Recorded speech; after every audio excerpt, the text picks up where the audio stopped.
नमस्कार। आज हम एक बहुत ही दिलचस्प स्रोत पर बात कर रहे हैं, कर्म का विमोचन से एक अंश। इसमें कर्म, उसके फल और कर्मों से मुक्ति की एक बड़ी ही अनोखी कहानी है। आज इसी पर थोड़ी गहराई से चर्चा करेंगे। हाँ, नमस्कार। ये कहानी कर्म के सिद्धांत को एक अलग ही नजरिए से पेश करती है। हमारा मकसद सिर्फ ये समझना नहीं कि कर्म क्या है, बल्कि ये भी देखना है कि कैसे अतीत के कर्म हमारे आज पर असर डालते हैं और क्या उनसे छुटकारे का कोई रास्ता है, खासकर जब वो रास्ता इतना अनयूजुअल हो। बिल्कुल। तो कहानी एक ऐसे व्यक्ति की है जो टीबी और मधुमेह दोनों से काफी बीमार था। वो कुरुवापुरम पहुंचता है और वहां उसकी मुलाकात होती है श्रीपाद श्रीवल्लभ से। और यहीं से, जैसा आपने कहा, मामला थोड़ा पेचीदा हो जाता है। हाँ, क्योंकि श्रीपाद श्रीवल्लभ सिर्फ उसकी बीमारी का कारण नहीं बताते। वो तो उसके पिछले जन्म के बारे में बताते हैं। पूरा कच्चा चिट्ठा सामने रख देते हैं और पता चलता है कि ये बीमार आदमी वो पिछले जन्म में एक डाकू था। हाँ, डाकू। और सिर्फ डाकू नहीं, बल्कि उसने कई बेगुनाह लोगों को लूटा, उन्हें कष्ट दिया। कहानी में एक खास घटना का भी जिक्र है। उसने एक गरीब आदमी से वो पैसे छीन लिए थे जो उस आदमी ने अपनी बेटी की शादी के लिए रखे थे। सोचिए जरा।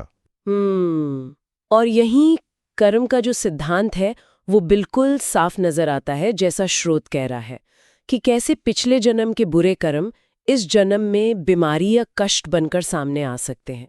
ये कोई संयोग नहीं, बल्कि एक तरह से कॉज एंड इफेक्ट है, कर्म का नतीजा। और उस चोरी का असर देखिए कितना भयानक हुआ। कहानी बताती है कि पैसे नहीं थे तो वो पिता अपनी बेटी की शादी समय पर नहीं कर सका। उसे समाज ने, बिरादरी ने बाहर कर दिया। और दुख की बात ये कि उस लड़की ने आत्महत्या कर ली। एक जान चली गई। बिल्कुल। ये कर्म के फल की गंभीरता को दिखाता है कि कर्म के कितने अप्रत्याशित और दुखद नतीजे हो सकते हैं। और ये सिर्फ करने वाले तक ही नहीं रहता, बल्कि औरों की जिंदगी पर भी गहरा असर डालता है। तो जब इस बीमार आदमी को अपने पिछले जन्म के कर्मों का पता चला तो जाहिर है वो घबरा गया। उसने श्रीपाद श्रीवल्लभ से दया की भीख मांगी, माफी मांगी। श्रीपाद ने दया दिखाई भी, पर उनका तरीका बड़ा ही अनोखा था। उन्होंने उसे पंचदेव पहाड़ पर एक गौशाला में लेटने का आदेश दिया। हाँ, और निर्देश भी बड़े अजीब थे। जैसा आपने पहले बताया, उसे पीने का पानी तक नहीं दिया गया। और इस गौशाला में मच्छर बहुत थे, भयंकर मच्छर।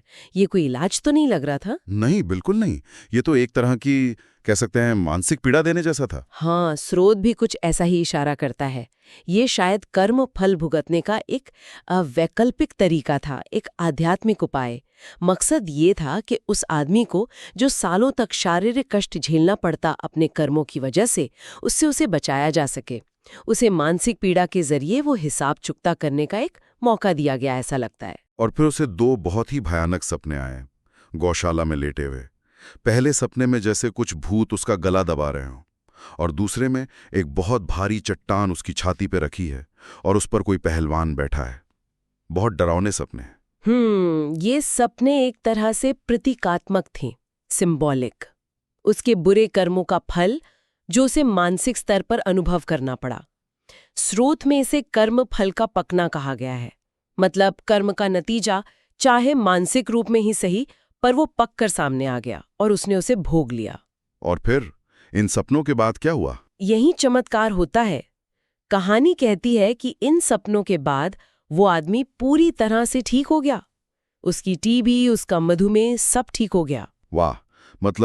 श्रीपाद श्रीवल्लभ ने उसके कर्मों का विमोचन कर दिया, उस बोझ को उतार दिया। हाँ, ये कहानी प्रस्तुत करती है कर्म विमोचन की एक खास धारणा। आमतौर पे तो हम सुनते हैं कि कर्म का फल भोगना ही पड़ता है, लेकिन यहाँ ये दिखाया गया है कि किसी आध्यात्मिक शक्ति के हस्तक्षेप से, शायद मानसिक पीड़ा के द्वारा, कर्म के प्रभाव को कम या खत्म किया जा सकता है। ये कर्म के सिद्धांत की एक, कह सकते हैं, अलग व्याख्या है। तो इस पूरी कहानी से मुख्य बातें क्या निकलती हैं अगर हम संक्षेप में देखें? पहली बात तो ये कि कर्मों के नतीजे, चाहे अच्छे हों या बुरे, वो सामने आते जरूर हैं, अनिवार्य है। हाँ, ये तो है। और दूसरी बात कि उन नतीजों का असर बहुत गहरा, बहुत दुखद भी हो सकता है। बिल्कुल। और तीसरी, जो इस कहानी की सबसे अनोखी बात है, कि कुछ मान्यताओं के अनुसार किसी पहुंची हुई आध्यात्मिक शक्ति के जरिए, किसी गुरु या संत के हस्तक्षेप से, इन कर्मों के असर को शायद बदला जा सकता है या कम किया जा सकता है, भले ही तरीका कितना ही असामान्य क्यों ना हो। सही कहा। ये कहानी हमें कर्म, प्रारब्ध यानी भाग्य और किसी उच्च शक्ति की भूमिका पर सोचने को मजबूर करती है कि हमारा अतीत हमारे वर्तमान को कितना नियंत्रित करता है और क्या उसमें बदलाव की कोई गुंजाइश है, शायद किसी बाहरी मदद से, जैसा इस कहानी में दिखाया गया। आखिर में एक सवाल शायद हम सबके मन में छोड़ जाती है ये कहानी।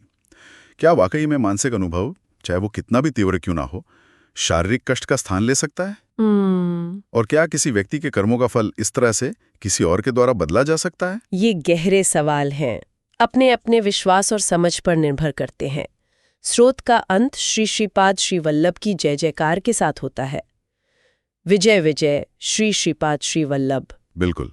तो आज की चर्चा यहीं समाप्त करते हैं। इस दिलचस्प कहानी और विचारों के लिए धन्यवाद। धन्यवाद।